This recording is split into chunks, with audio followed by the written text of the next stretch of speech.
This is VFL Weekly Wrap, the first week of the finals.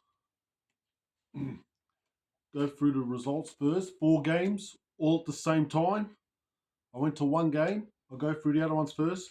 Now, Ipswich, Brisbane beat Richmond by 20 points, 12-15-87 to 10-7-67. Brisbane did the damage in the second quarter, 7 goals to 2. Richmond had a good third quarter, 4 goals, 4-2 behind. But the difference maker was the last quarter. Brisbane 3 goals, 6-2 behinds. Brisbane dominated this game. They had 30 more inside 50s, 15 more clearances, 38 more marks. Richmond laid 26 more tackles though. It's a good win for Brisbane. They made home ground advantage count there, and they've knocked out a very plucky, persistent Richmond team. So Richmond are out. Big game here at Box Hill City Oval. Southport knocked over Box Hill by 21 points. 18-7, 115 to 13-16, 94. The game was nip and tuck, but Southport kicked 7 goals in the fourth quarter. Southport had 12 goal kickers. Now the inside 50s, free kicks, hit-outs were exactly the same. Boyd Woodcock for the Sharks had 25 possessions, 9 tackles, 7 clearances, 2 goals. Jesse Joyce, 36 possessions, 8 marks. Jacob Dawson, 31 possessions, 12 clearances. For Box Hill, Sam Butler, 33 possessions, 10 clearances, 7 tackles. Henry Huswaite, 31 possessions, 8 tackles, 10 clearances and a goal. Southport kicked 7 goals in 21 minutes in that last quarter and got it out to 47 points. It was pretty much over. Obviously it was over, but Box Hill then kicked the last 4 goals of the game in junk time. Remarkable effort from Southport, because only a handful of weeks ago, Box Hill got them by 44 points up at Fancow's reserve. So good effort from Southport. And that's thrown the premiership race wide open now. Box Hill are in serious trouble now. They have lost 3 in a row, and they're in a do-or-die game in a semi. And if they win that, play Footscray. So they're in trouble. Southport, they're taking an easy route to the grand final. They'll be hosting a prelim. Now the TV game. Casey Fields, a belting here. Casey beat Williamstown by 76 points. 2012, 132 to 88, 56. For Casey, Noah Uze, he kicked 7 goals straight. I don't think he'll have a game like that again. Obviously, his dad was former Melbourne player and current Richmond coach, Adam Uze. Williamstown's fairy tale run has ended. You can basically say it's been another disappointing season for Willie. Casey, they've won 6 in a row and they're smashing teams. Watch out for them. They could spoil the fun of all the other teams. The game I went to was at the Whitten Oval. Footscray annihilated Frankston by 80 points. 15-15, 105 to 3-7, 25. Footscray won every quarter. 4 goals, 6-1-1 in the first. 5-1 to 1-1 in the second. 3-6 to 3 behinds in the third. And last quarter, 3-2 to 1-2. The major goal kickers for Footscray. Zach Walker kicked 4. Arthur Jones 3. Anthony Scott 2. All singles for the Dolphins. For Footscray, Adam Trelaw, 35 possessions, 8 tackles, 11 clearances. He just dominated that game.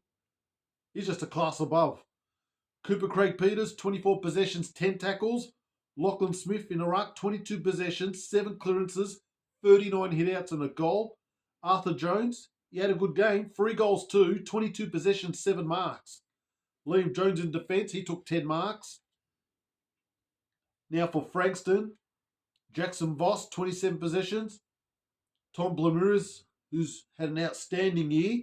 22 possessions, 7 tackles. Interesting. Every Frankston player laid a tackle. Noah Gown, their forward, he laid 11 tackles. Footscray dominated this match. 115 more possessions, 32 more inside 50s, 18 more clearances. It was a long road back for Frankston. Footscray kicked the first 4 goals and they were just playing catch up. They had no hope at all. Now, Frankston's second goal was at the 18-minute mark of the second quarter, and their final goal was 23 minutes into the fourth quarter. So they went 2 quarters without kicking a goal. Well, they were pathetic, Frankston. And I've got to say, they stuck in that top 4 because they had a nice, easy draw and they haven't been convincing. They're a good, solid team, but playing against a side on their own ground that are absolutely stacked, they had no hope at all. Very good crowd there at the Whitten Oval. The weather was horrible. A lot of rain before the game. Cold, bit windy, overcast. The ground actually held up pretty well. Excellent condition, Whitten Oval. So no excuses for slipping over. Footscray just dominated from start to finish. They just showed who was boss. And that's what it was all about. Frankston were never in it. They were very confident for some reason. I just felt that Footscray were just going to smash them. Now Frankston completely up against it. They just couldn't get that ball out of the half back line. That Footscray just dominated. And if anything, mate, they kicked 15-15. They should have, mate, honestly, they should have won this game by 100 points. Frankston were absolutely horrible. They just weren't in the race. And that's first against fourth. It just shows that a standalone team to win the flag in the VFL has to finish, top 4 is not good enough. They have to finish top 2 and host 2 finals. Because where have we done it the last 2 years, finishing first and second, Frankston finishing fourth, they only get that one home final. And now they've got the long road back. If they win next week, then they have to go to Southport. So it's tough. But they've had a good year, Frankston, but they just weren't in the races at all. Absolutely terrible. Frankston still haven't beaten Footscray in the VFL. That's 12 out of 12 for Footscray. Sorry. No, it's 10 out of 10. They've won all their 10 games against Frankston. Footscray have won their last 12 games. I can't see anyone beating them. They're going to host the prelim. They're absolutely laughing right now. Honestly, that Footscray team, they could at least beat 3 or 4 AFL teams with that team they've got. Well, they'll definitely beat West Coast, I know that. They'll probably might beat Richmond too. They'll probably beat Essendon. So, mate, that was a spanking of major proportions. Enough of that. Now, the semi-finals have been locked in. Both games on Saturday. Surprise, surprise. Well, there was talk there was going to be a game before midday, and it was true. Box Hill are playing Brisbane at Box Hill City Oval, 11:40 a.m. The winner of that game will play Footscray at the Whitten Oval in the prelim. I'm going to go to that game. I've never been to Box Hill City Oval. So I'm looking forward to it. I think Box Hill should bounce back and beat Brisbane, I think, in my opinion.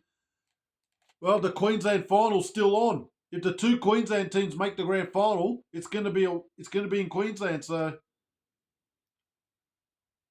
I'm just hoping Box Hill put Brisbane to the sword and just end it. So the final's here. It is a VFL, so you want the final here. I'm going to that game. Now, the other game is Frankston against Casey. That's going to be an absolute belter. That's at Frankston Oval. This is a night game, 7:35 p.m. That is brilliant. Obviously, Frankston and Casey are close together, so there's no travel issues there. It's a smart idea putting it that time. Now, the winner of that game will be away to Southport in the prelim. That's a hard game to pick, mate. See, mate, the way Casey's playing, I just can't see how they're going to lose. I think Frankston are just going to go out in straight sets. They're a different kettle of fish. They're a different beast at home, under lights. But, mate, Casey have impressed me in the second half of the year. They should take care of Frankston. But we'll see what happens. Mate, the VFL's alive and well. And I heard news that Tasmania are most likely to field their own VFL team next year. Obviously, St Kilda Sandringham split. Mate, it's going to turn into a 23-team competition next year. And by looking at the wild cards, the teams that won their wild card games basically got knocked out the following week anyway. This wild card is nothing more than a gimme. It's a waste of time. It's a waste of a week. It is stupid. It is silly. It's nonsense. Now you got 23 teams in a comp, basically. Why not split it into two different conferences? Just don't have one ladder now. This wild card is nothing more than a gimme. It's nonsense. It's a cop out. You don't need it. It's a waste of time. It's just stupid. Get rid of it once and for all. Because it's proven not to be successful. All right, I've said enough of that. Another belting week coming up. See you next time.